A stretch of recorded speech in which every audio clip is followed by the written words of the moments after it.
Happy Friday, everybody, and thank you for joining me. Looks like we've had quite a few changes, fairly significant in our market snapshot from before the holidays, and I wanted to share some of those details with you here. So let's take a look and dive right in. One of the big changes I wanted to focus in on is the number of new listings coming on the market. We're down almost 15%, which is pretty significant, but is also typical for this time of the year during the holiday seasons. We typically see a lot less homes coming on the market. On the flip side, we're seeing a 10% increase year over total number of homes for sale on the market, which is definitely a good sign for buyers still out there that are looking to make a home purchase this time of the year, because you have a lot of options out there, and that's always a good thing. The median time to contract has ticked up an additional 6 days from compared to before holidays.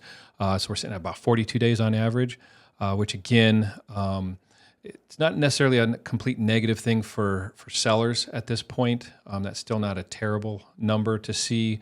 But for buyers, it's definitely a really good number to see, because that's giving you some breathing room, giving you that opportunity to maybe get in and see that property that you have your eye on maybe a second time. It gives you time to make the decisions, as opposed to times past where you were given maybe an hour or two before you had to make a decision whether you wanted to buy a home. So definitely some welcome news there.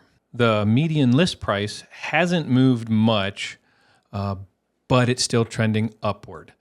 This time of the year, again, slower sales means slower appreciation growth in home prices. We don't expect to see that trend in this Baltimore metro area stay that way.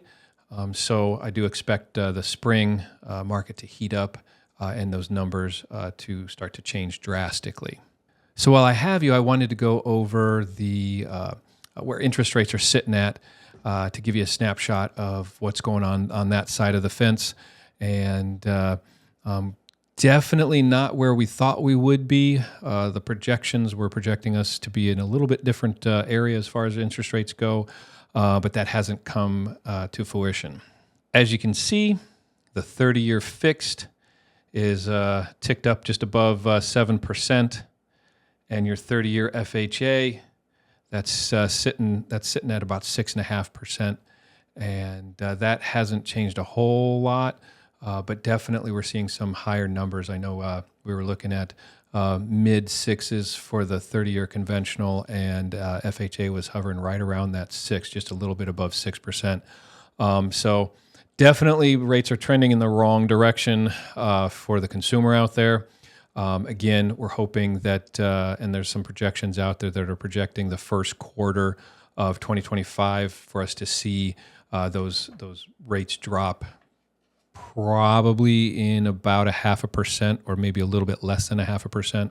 But we're going to stay tight on that and keep giving you these updates, let you know what's going on in the market. I really appreciate you guys joining me today, and please follow me, like and subscribe and share this page.